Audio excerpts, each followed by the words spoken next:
आपली थाळी पूर्ण आलेली आहे. एक चपाती आहे, पापड आहे, मगाशी दाखवल्याप्रमाणे मसूरची भाजी आहे, अख्खा मसूर आहे, बटाटा रस्सा भाजी, काकडीची कोशिंबीर, दाणा दिसतो मला याच्यात, पावभाजी. हा युनिक पदार्थ आहे थाळीमध्ये. ताक आणि गुलाबजाम येतो, जो माझ्या मुलांनी फस्त केलेला आहे. इथे तुम्हाला पोळीऐवजी छान भाकरी मिळते, तीळ लावलेली भाकरी. इथे सांगितल्याप्रमाणे तीळ लावलेली छान भाकरी पण मिळते. पण मी पोळी घेतली, भाज्या बघितल्या आणि त्या हिशोबाने मला वाटलं पोळी घेतलेली बरी. अख्खा मसूर छान आहे, चव छान आहे, पातळ आहे. अख्खा मसूर घट्ट नाही आहे. थोडा गरम मसाला वापरला आहे, त्याची चव लागते. आणि लसूण कांदा परतून केलेली भाजी आहे, छान आहे चव.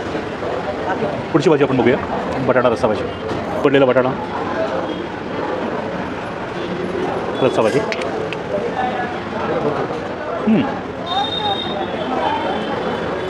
मस्त भाजी, अगदी आपण घरी बनवतो ना मित्रांनो तशी भाजी. मटार पण याच्यात, हिरवा वाटाणा, अगदी घरी बनवतो ना तशी भाजी आहे.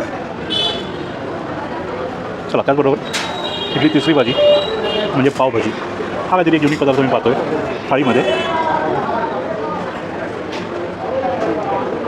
भाजी छान आहे, पण त्यात मला असं पावभाजी मसाला नाही वाटला.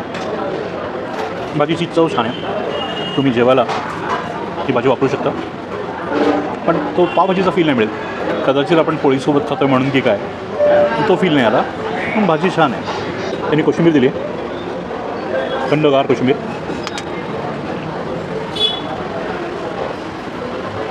मस्त कोशिंबीर आहे, गोडसर, थंड वाढणारी, दाणे त्यात, आणि थंडगार दही, काकडीचा कुरकुरीतपणा, फ्रेश किसलेली काकडी, त्याचा जो एक आपण क्रंची पीस म्हणतो ना तो आहे त्यात. छान जुळून आली आहे ती कोशिंबीर, मस्त लागते. त्याच्यात दोन गोष्टी कमी आहेत, कोथिंबीर आणि हिरवी मिरची. या दोन गोष्टी जर असत्या ना, हा अजून मजा आली असते.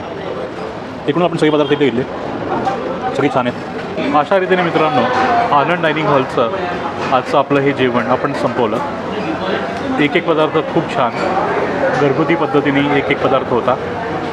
चवीचं म्हणालात तर सगळ्या भाज्यांची चव चांगली. फक्त मला 3 भाज्या जरा जास्त वाटल्या, जर 2 भाज्यासुद्धा पुरेशा होतात.